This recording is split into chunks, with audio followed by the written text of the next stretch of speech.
Bismillahirrahmanirrahim. Assalamualaikum warahmatullahi wabarakatuh. Alhamdulillah walhamdulillahi rabbil alamin. Asyhadu an la ilaha illallah wa asyhadu anna Muhammadar Rasulullah. Allahumma salli ala Sayyidina Muhammad wa ala ali Sayyidina Muhammad. Assalamu alayka ya Rasulullah. Assalamu alayka ya Nabi Allah. Assalamu alayka ya Habiballah. Wala hawla wala quwwata illa billahil aliyyil azim. Amma ba'd. Alhamdulillah, segala puji hanya untuk Allah semata. Salawat dan salam kita curahkan, kita limpahkan kepada junjungan kita Nabi besar Muhammad sallallahu alaihi wasallam, dan sesudah itu kita mengharap, memohon, meminta kepada Allah Subhanahu wa taala semoga kita semua mendapatkan syafaat pertolongan dari Nabi kita Muhammad sallallahu alaihi wasallam pada hari kiamat nanti. Amin ya Allah.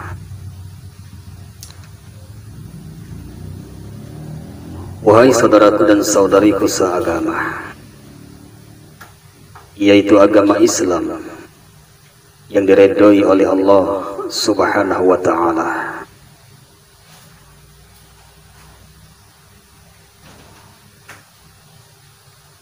Dalam Al-Quran surah Al-Baqarah ayat 184, Allah Subhanahu wa ta'ala berfirman, A'udzu billahi minasy syaithanir rajim. Bismillahirrahmanirrahim. Ayyaman ma'dudat, faman kana minkum maridan aw ala safarin fa'iddatun min ayyamin ukhar. Wa 'alal ladzina yutiqunahu fidyatun ta'amu miskin. Faman tatawwa'a khairan fahuwa khairul lah, wa an tasumu khairul lakum in kuntum ta'lamun. Sadaqallahul azim. Wahai saudaraku dan saudariku seagama, ada sedikit nasihat yang hendak kami sampaikan. Nasihat ini yaitu tentang orang-orang yang boleh tidak berpuasa.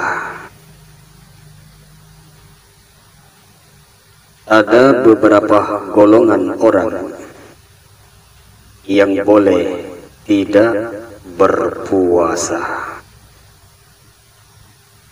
Yang pertama, golongan orang yang sakit. Orang yang sakit boleh dirinya tidak berpuasa. Tetapi jika sakitnya ringan, jika sakitnya biasa saja, maka wajib bagi dirinya untuk berpuasa. Sedangkan orang yang sakitnya sakit parah, sakit yang amat sangat luar biasa, jika terus dirinya berpuasa maka mengancam keselamatan bagi dirinya. Maka orang seperti ini, maka dirinya boleh tidak berpuasa, dengan syarat apabila dirinya sembuh dari sakitnya, maka wajib baginya untuk mengqadha puasa yang ia tinggalkan. Berapa hari ia tinggalkan puasa, pada waktu dirinya sehat, maka ia ganti, ia qadha pada bulan-bulan yang lain. Umpama dirinya sakit selama 1 minggu, maka 1 minggu ia mengqadha puasa tersebut pada bulan yang lain. Tetapi apabila dirinya sakit yang luar biasa, sakit yang tidak kunjung sembuh-sembuh, tidak ada harapan untuk sembuh, maka orang semacam ini tidak wajib qadha, tetapi dirinya wajib fidyah. Wajib fidyah bagi orang semacam itu. Orang yang sakit tidak ada harapan untuk sembuh, maka orang semacam ini, maka dirinya harus fidyah tanpa qadha.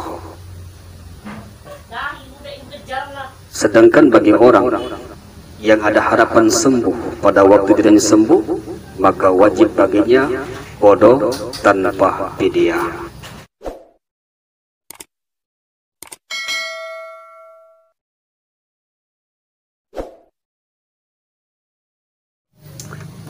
Wahai saudaraku dan saudariku seagama, yaitu agama Islam yang diridhoi oleh Allah Subhanahu wa Ta'ala. Ini golongan orang yang pertama.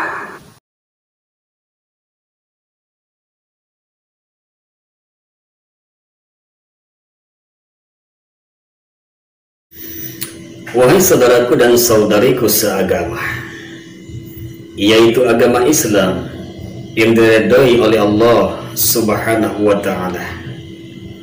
Allah Subhanahu wa Ta'ala berfirman, A'udzu billahi minasyaitonir rajim. Bismillahirrahmanirrahim. Ayyaman ma'dudat. Faman kana minkum maridan aw ala safarin fa'iddatun min ayyamin ukhra. Wa 'alal ladzina yutiqunahu fidyatun ta'amu miskin. Faman tatawwa'a khairan fahuwa khairul lah. Wa an tasumu khairul lakum in kuntum ta'lamun. Sadaqallahul azim.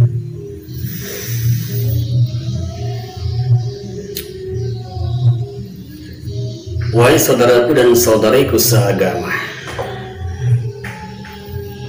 ini adalah golongan yang kedua.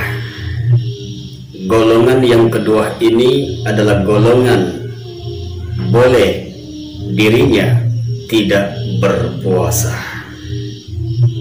Siapakah golongan yang kedua ini?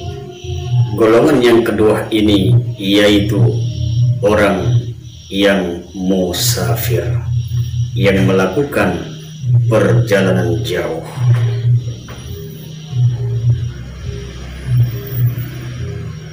Wahai saudaraku dan saudariku seagama, orang yang musafir boleh dirinya tidak berpuasa, tetapi dirinya wajib untuk mengqadhahnya, menggantinya pada bulan yang lain.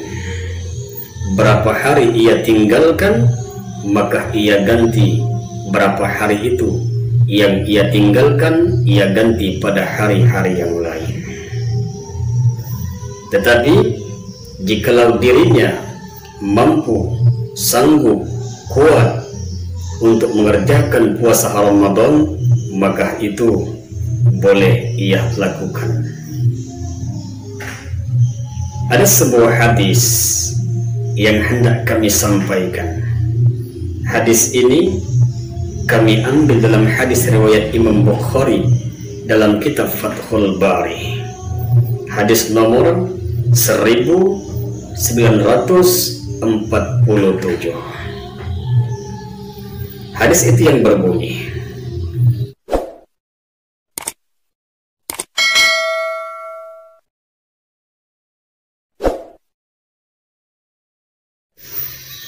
dari Anas bin Malik, ia berkata,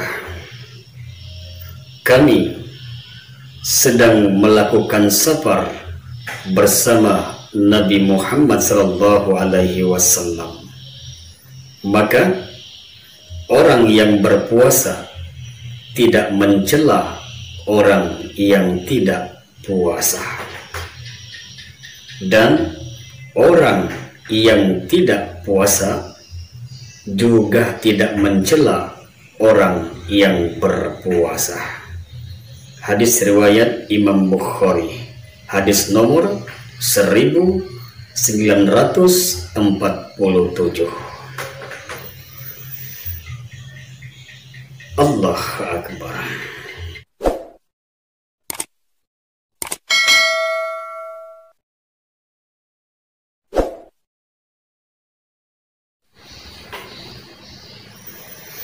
Wahai saudaraku dan saudariku seagama, yaitu agama Islam yang diredhoi oleh Allah Subhanahu wa Ta'ala. Dan sesudah itu Ibnu Abbas berkata, Nabi kita Muhammad sallallahu alaihi wasallam pernah berpuasa saat safar dan juga pernah tidak berpuasa. Barang siapa yang ingin berpuasa, maka berpuasalah. Dan barang siapa yang ingin tidak berpuasa, maka boleh tidak berpuasa. Inilah yang dikatakan oleh Ibnu Abbas. Wahai saudaraku dan saudariku seagama, inilah golongan yang kedua yang boleh tidak berpuasa, yaitu golongan orang yang musafir.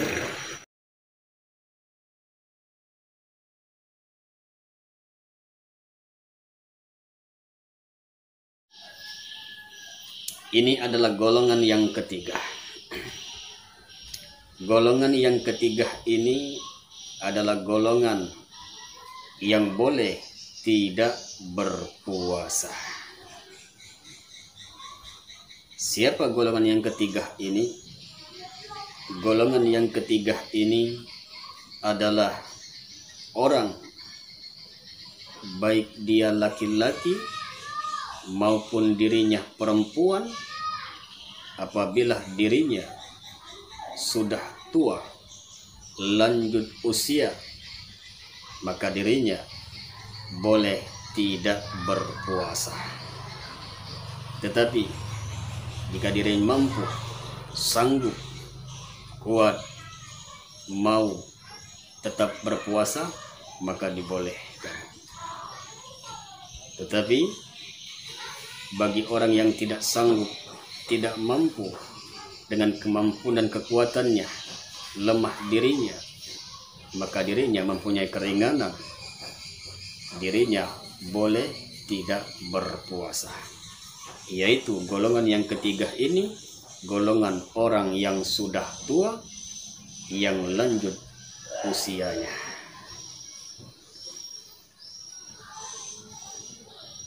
Wahai saudaraku dan saudariku seagama, ada sebuah hadis yang menjelaskan, dan hadis ini disebutkan dalam hadis sahih Imam Al-Bukhari. Ada sahabat Nabi yang bernama Anas. Pada waktu Anas tua, maka Anas setiap hari berbuka memberi makan kepada orang miskin dengan roti dan daging. Ia lakukan itu pada waktu dirinya tua dan dirinya tidak mengerjakan puasa, tetapi dirinya memberi makan kepada orang miskin. Hadis riwayat Imam Bukhari.